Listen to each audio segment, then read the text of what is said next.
sure hope the gates of heaven are still open up for a rundown sinner like me. And I pray my name is written in that book of life, Lord, for the life of me. This back road's been keeping me sane. I got a Bible on the dash and smoke in my brain. Blame it on my family, on my bloodline. Better pull myself together, I'm running out of time.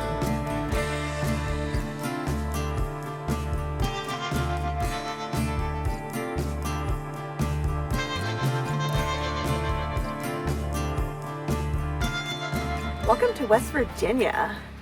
I'm out camping in Monongahela National Forest, I think. Not too far from New River Gorge National Park, where I checked it out just for a few minutes today. I wanted to get to camp before too late. I want to make sure I cook dinner, and I don't know, I just kind of wanted to scope out the vibe before it got too late. I've heard some crazy lore about the woods here in West Virginia, and I think it's gotten into my head just a little bit. Hopefully you can hear me okay. I do have some neighbors not too far away, and they are currently running their generator, which is annoying. But I understand sometimes, I guess, people have to do it. It just seems like there's such good alternatives these days to running a generator, like that are silent, you know? So I could just hear the birds. Speaking of quiet options, I'd like to thank the sponsor of today's video, Bluetti, but more on that later.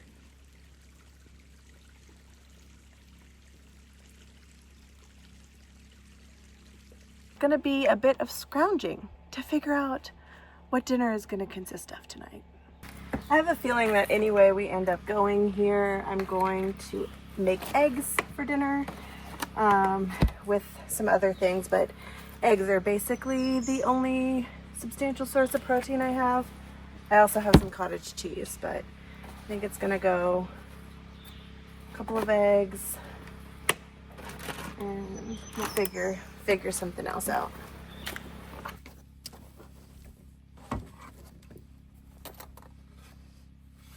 Oh, wait a second. I don't have to cook there. I have this beautiful table. I'm gonna cook on the table.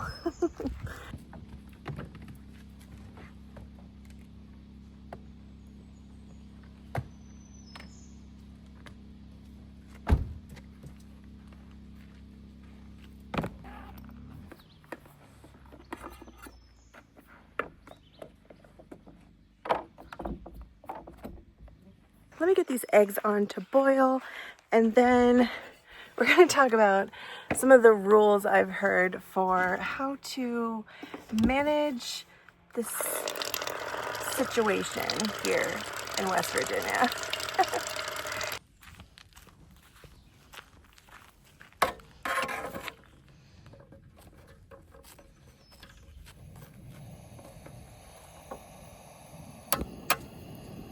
Okay, according to most of what I've heard, there's this supernatural or mythical, I really don't know how to refer to these things because I'm not a believer. But later on in the video, I'm going to tell you about something that I saw that I didn't believe in, that I still have trouble reconciling to this day, which is why I haven't shared it yet, even though I do have footage of the incident. So I'm going to share that later on, but I got to talk about what's relevant for us today. The unplanned noise disturbance at the campground from a gasoline generator gives me the perfect segue to discussing Bluetti's Dark to Green plan. The Dark to Green plan is a movement to use clean solar energy by transitioning away from fuel power generators when appropriate. Bear with me for a few minutes while we compare the uses of solar generators and fuel generators. And we'll talk about the current discounts being offered through Bluetti if you can provide proof of purchasing a fuel generator. If you're camping out in a location off-grid and the weather is not providing adequate solar to keep you charged up, maybe it's because of bad weather, maybe it's because of a short season, like it's winter or something, or just tree cover in certain regions, then you may not have adequate power. And that's where having something like a fuel power generator would come in handy. A fuel power generator like either of these two would work as long as you have fuel to burn. Of course, then you're looking at needing to transport the adequate amount of fuel, buying that, and all that kind of stuff. But all of those things are inside your control, unlike maybe relying on the sun. Perhaps the biggest advantage of using a fuel-powered generator is the potential for high-powered output with a lower initial investment. That being said, it doesn't mean you can buy a small, inexpensive, low-output generator like this one to meet all of your energy needs, because quite frankly, the Bluetti AC200L can do all of the same things that this generator can do in a quieter, cleaner, and safer way. If you are looking to meet high demand energy needs for things like large microwaves or air conditioning units, you're going to need a unit much bigger like this one, but that lower monetary investment is going to come at a price. As anyone who's ever used a fuel powered generator will likely know, or anyone who's even camped near one will probably know, they are loud. On average, they emit between 60 and 90 decibels, and that can really take away from the serenity of trying to connect with nature. In some campgrounds, the use of them can violate noise regulations, translating to a restricted period of use. Other environmental impacts include CO2 emissions and exhaust fumes. As someone who chooses to use exclusively solar generators, like my beautiful Bluetti products here, I can say that I comfortably sleep next to these every night. And there's no way I would do that next to a smelly, bulky, fuel-powered generator. Hi, good girl. Hi, good girl. Hi, good girl. That is, if I could even lift it up. But something that shouldn't be overlooked is that my rig is tiny. So if I was traveling in a larger, more insulated rig, maybe my travel style would be different, and then my power needs would be different, and my thought process about what product would work best for me would also maybe be different. What is the answer here?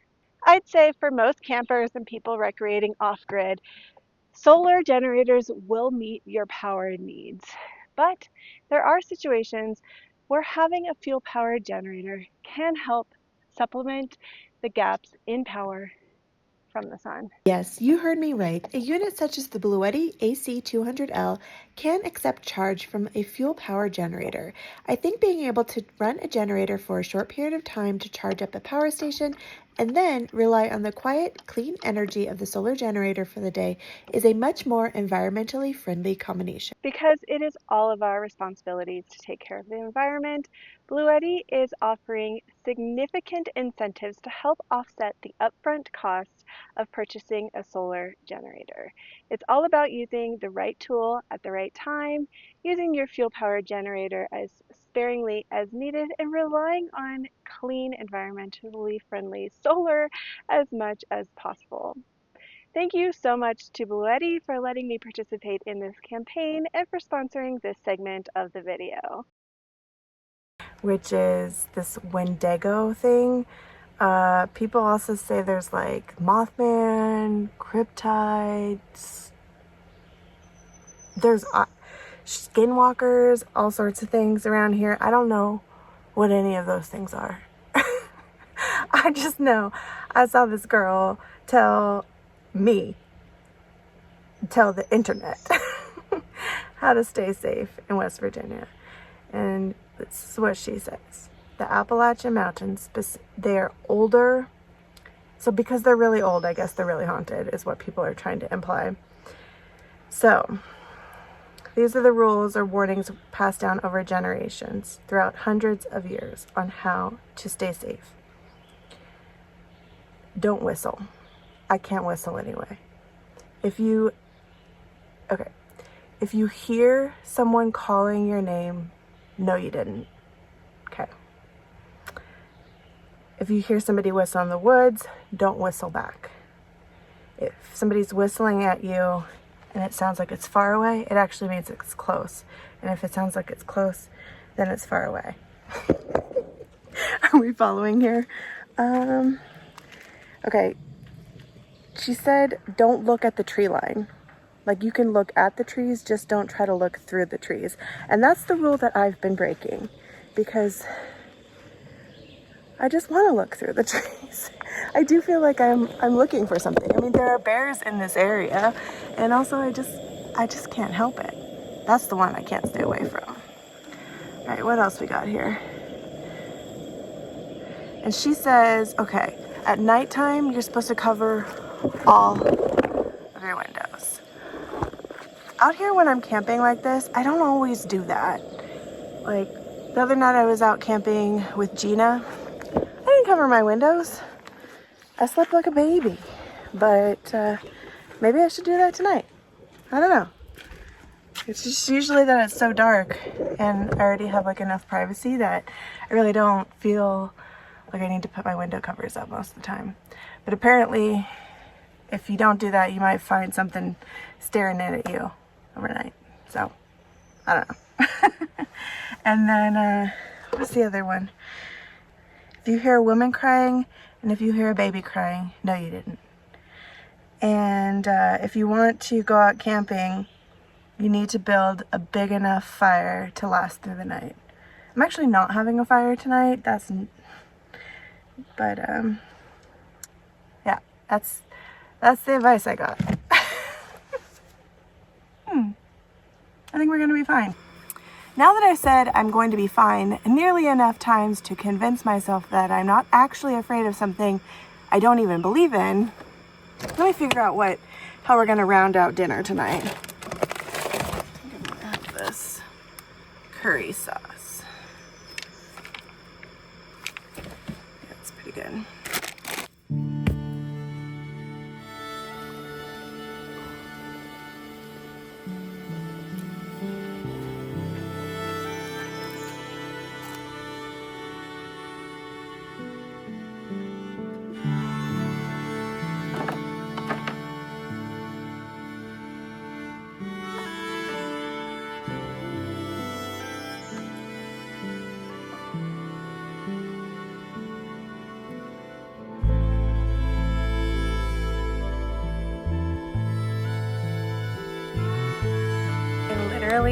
Totally forgot that this packet of curry has the option of being boiled inside the bag, and I already had boiling water, and then I wouldn't have to do dishes. Whoopsie, messed that one up.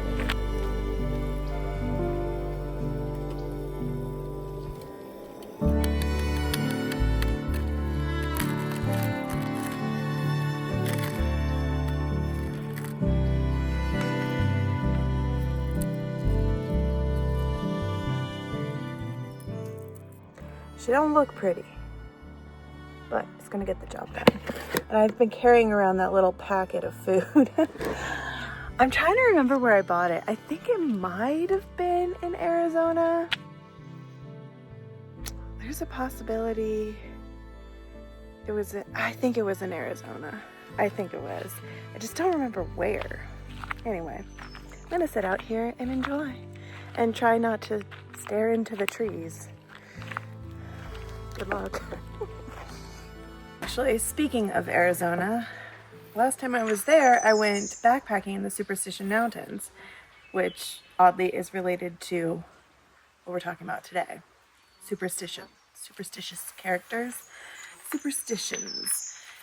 And it's funny because, that video's really taken off on my channel. I've gotten a lot of views there, a lot more traffic than I ever expected because, well, I'm not superstitious. I don't believe in these kinds of legends. I had heard some things, obviously, about the Superstition Mountains. I mean, it's named that for a reason.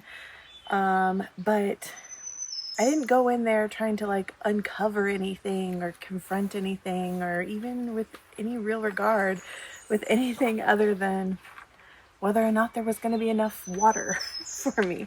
So, yeah, I'm just not really prone to spending much time thinking about these kinds of things or really even deciding whether or not I believe or I don't believe. There are some things that I quite firmly do not believe, but the main thing that I believe is that I feel protected from any sort of negative energies or bad spirits or however you want to phrase it.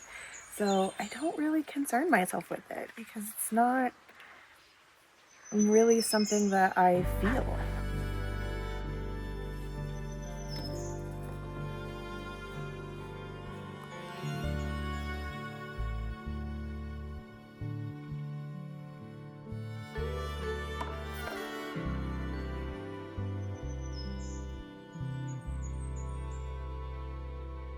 When I went to the bathroom earlier, I noticed a trail that led down to a lake. So I'm curious to go check that out now that I've wrapped up with dinner and I'm not feeling quite ready for dessert. Good time to do some more walking.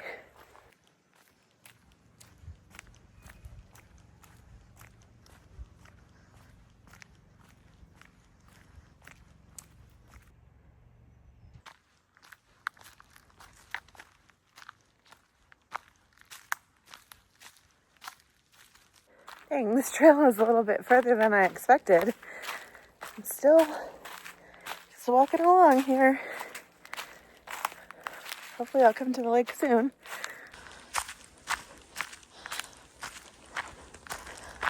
Oh, I think I kind of see it through the trees over there. I have to jump over this guy.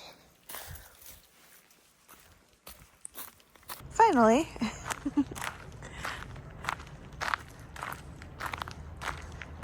This is nice. I thought it's really nice. Looks really pretty right now.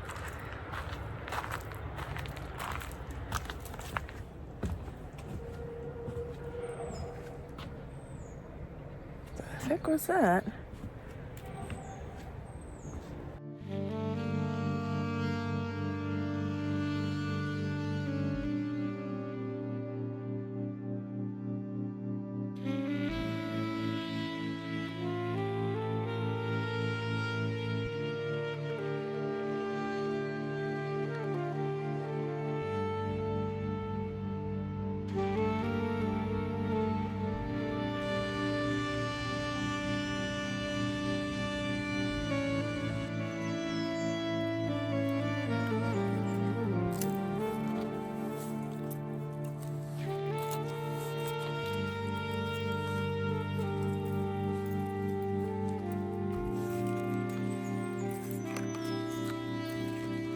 Okay, here's the plan. I'm going to take some PB2 and make peanut butter. Then we are going to stuff that into a pitted date. And then we're going to top it with a little bit of this chocolate. We're going to pop them into the air fryer to get everything warmed up, the chocolate melted a little bit, and that's going to be our healthy dessert for tonight.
They smell delicious.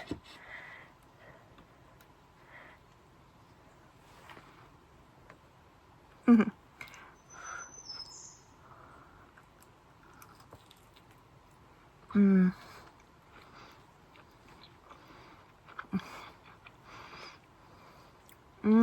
That's really good. These are so delicious. Okay, listen. I'm feeling a little unsure about whether or not I should share my Bigfoot story. I don't know why. I feel self-conscious about sharing it.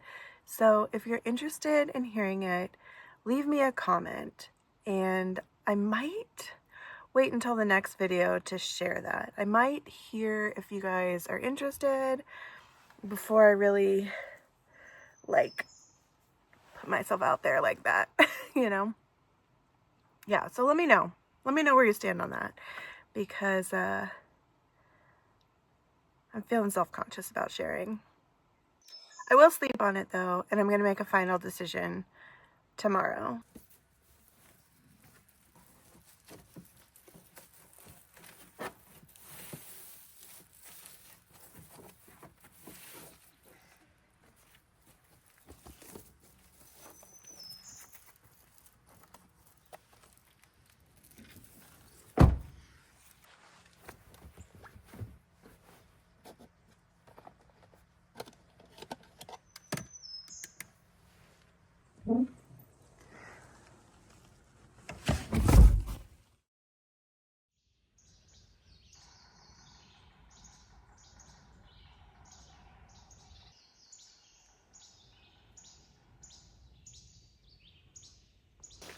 Good morning.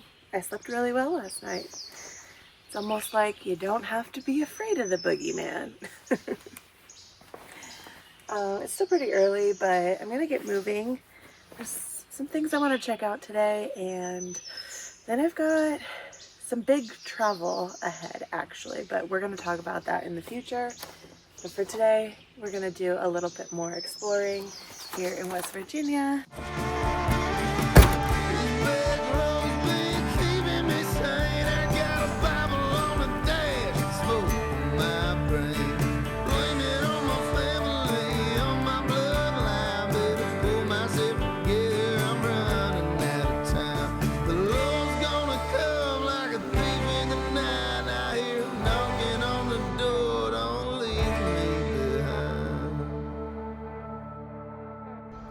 I'm in the town of Point Pleasant, West Virginia, where in the mid-1960s a legend was born.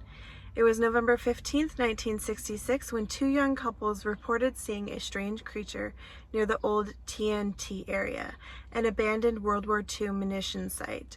What they described was chilling. A tall figure over 6 feet with glowing red eyes and wings, massive leathery wings.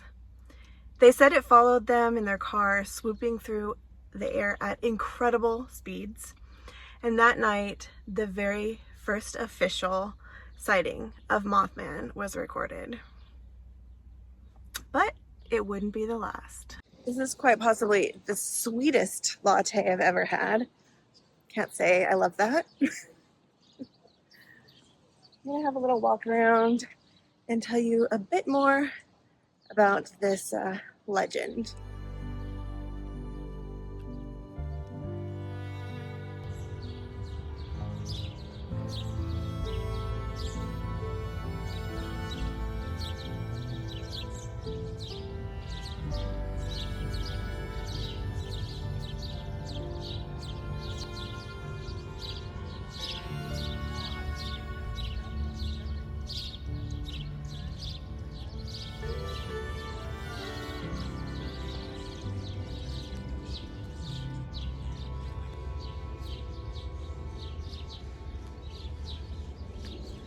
Mothman or not, these murals portray some really tragic events that happened in this area. Got a statue of Chief Cornstalk, as well as General Andrew Lewis right here, and some murals. Yeah. So you can see Point Pleasant is right here. This is the Ohio River. I guess. Is that Ohio? I don't know. That most definitely is Ohio. Wow. I had no idea. Hi, Ohio. Hi. On December 15th, 1967, so 13 months after the initial Moth Man sighting, the Silver Bridge that connects Point Pleasant to Ohio actually collapsed during rush hour traffic, killing 46 people. Many people believe that Moth Man was a harbinger of evil, or maybe trying to warn people. It's kind of like there are mixed beliefs about that, but they do associate the spotting of him with tragedy. I don't know. Like I said before, I'm not one much to believe in that kind of stuff, but maybe that's how a lot of people feel until they actually see something. So again, let me know if you want me to share my Bigfoot story. I actually just got sent an interesting article about the area in which I did have the sighting today by a friend. Kind of unrelated, but I mean, it's kind of out of the blue. It's totally related, but definitely out of the blue. But anyway, I think I'm just gonna go find the nearest Planet Fitness. I wonder if it's in Ohio. Who knows? And I'll catch you guys on the next one. Thanks for going on this little adventure with me, and I'll see you soon. Take care. Bye-bye.